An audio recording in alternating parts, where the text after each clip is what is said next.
最後に火をじっと見たのっていつですかっていうのを問いとして始めていきたいと思います。コンロの火って聞かれたら、コンロの火だったりとか、あとはライターとか、あとは、何でしょうね、料理する時の藁を燃やしてる火だったりとか、これニッチすぎるかな。何の目的もなくね、ただ燃えてる火をね、眺めた記憶。多分ほとんどの人はね、思い出せないんじゃないかなと思います。今日はね、焚き火をやったことがない人に向けて、焚き火の何がそんなに面白いのかっていうのを話していきたいなと思っております。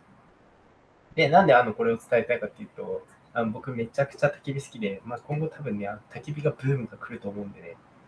焚き火、カリスマプロ焚き火師としてね、なぜ焚き火がいいかっていうのをね、伝えていきたいと思います。最初よくあるのが、焚き火って何が面白いのっていうのがあると思うんですけど、焚き火ってやったことない人からすると、ただ、火を燃やしてるだけでしょってなると思うんですけど、正直、僕も最初はね、そうでした。でもね、実践にやってみるとね、まず、最初に気づくのが、音なんですよ。音が、木がパチパチとか、時々バンって弾けるとか、この音って、東京にいると絶対に聞かない音なんですよね。電車の音だったりとか、通知音とか、人の声とか、そういうのとかね、全く違うとは思うんですけど、全く違うんですよね。もう全く違うんですよ。で、次に来るのが、匂いなんですよね。焚き火やってると匂いがつくんですよ。これがね、木の種類によって違うんですね。例えば、桜の木だったりとかだと、甘い香りがするし、針葉樹だったとすると、なんかスッと鼻に抜けるような感じがあるし、燃やす木をね、変えるだけでね、焚き火の香りが変わるんですよね。これ、やってみないとわからない感覚ですね。はい。で、一番伝えたいのが、炎を見る時間。焚き火って火をつけたら基本やることはないんですよ。でもね、たまにね、薪をくべるぐらいで、あとはただ、見てるだけみたいな。でも、このやることがない時間がめちゃくちゃ贅沢だと僕は思います。普段ってね、常に何かしてるじゃないですか。スマホ見て返信して、次のタスク何しようかなって考えて、今日の料理何しようかな。あれやらないといけないなとかあると思うんですけど、焚き火の前だと、それが視点に止まるんですよね。これめっちゃいいっすよね。で、火を見てるだけで、なぜか満足できるんですよ。もう、自己肯定感爆上がり状態なんですよね。これはね、僕の中ではね、焚き火の最大の魅力だと思います。はい。では、次にね、もっと面白いのが、焚き火って毎回違うんですよね。なんか、やった焚き火って、それをじゃあ、また同じ焚き火ができるかって言われたら、そうじゃなくて、焚き火って種類があるんですよ。あ気持ち悪い話を今からするんですけど、焚き火って種類があって、炎の色、形、大きさ、高さ、煙の量、暖かさの持続範囲だったりとかあるんですが、その時にね、条件で変わるんですよね。例えば木の組み方だったりとか、井桁の組めば安定して長く燃えるし、円錐型に立てれば炎が上がって迫力が出るし、風の流れもそうなんですけど、無風だと静かにゆらゆら燃えるけど、風が吹くと、炎が横に流れて全然違う表情になるんですよね。火炎放射器みたいなになるんですけど、で、プラスアルファで、木の種類によっても割と違くて、例えば広葉樹だとゆっくり長く燃えて、置き火が綺麗なんですけど、針葉樹は一気にバッと燃えて火力が強い焚き火になったりして、でつまりどんな焚き火をしたいかによって、組み方も使う木も場所の選び方も変わるんですよね。これ最大の焚き火の魅力だと思います。同じ火は二度とできない。これが面白い。私はこれが面白いと思います。はい。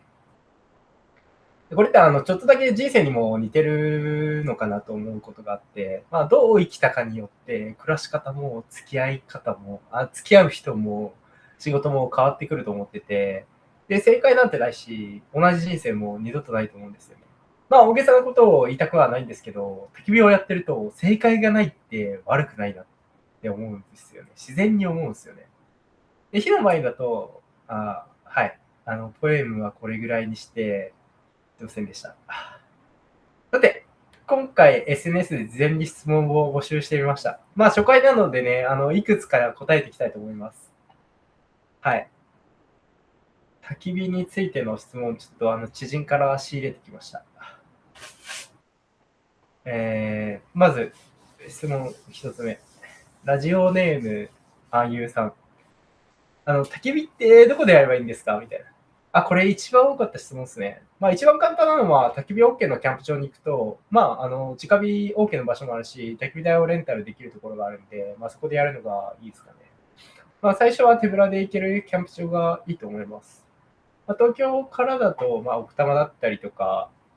あとは、どうだろう、臨海公園ぐらいとかもできたりするんだ。あと墨田区の公園だったりとか、多分できる場所いっぱいあるんで、まあそこでやってみるといいと思います。いや、私みたいにちょっとよくわかんない焚き火をやりすぎてしまうと、まあ、Google マップで、まあ、どこに木が流れてくるのかっていうのを、潮の流れを予測して、まあ、そこに実際に行って、そのとこで焚き火したりとか、まあ、あと山で、なんていうんですかね、藪をかき分けて、まあ、焚き火できそうな、まあ、川の近くのとこだったりとかに行って、まあ、めっちゃ、木が濡れてはいるんですけど、まあ、そこでやったりとかして、まあ、夜空見ながら、ああ、いいなと思いながら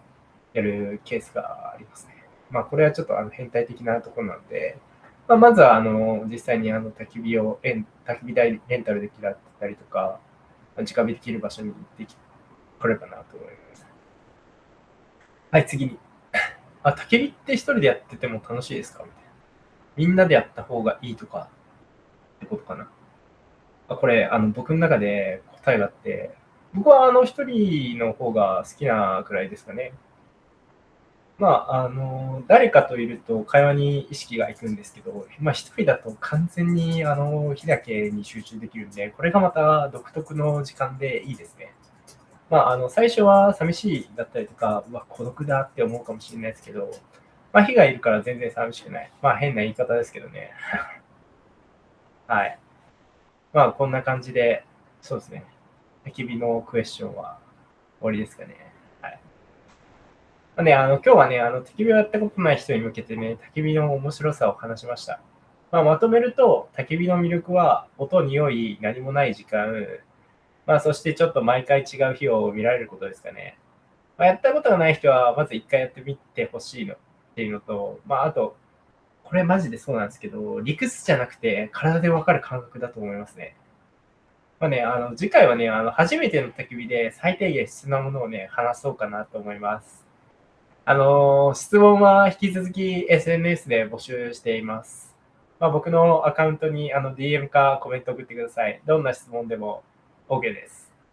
それじゃあ、またありがとうございました。エピローグ。エピローグいきたい。エピローグ。今日、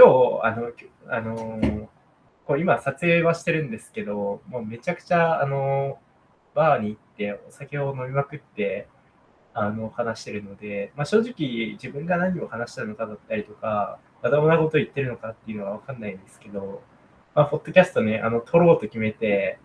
まあ、第1回目ちょっと撮ってみて、まあ、台本なしで撮ってるんですけど、まあ、実際に今後台本を作った方がいいのかだったりとか含めてやっていきたいなと思います。はい。では、おやすみなさい。良い夢を。バーイ。終わり。で、これで何分ぐらいかな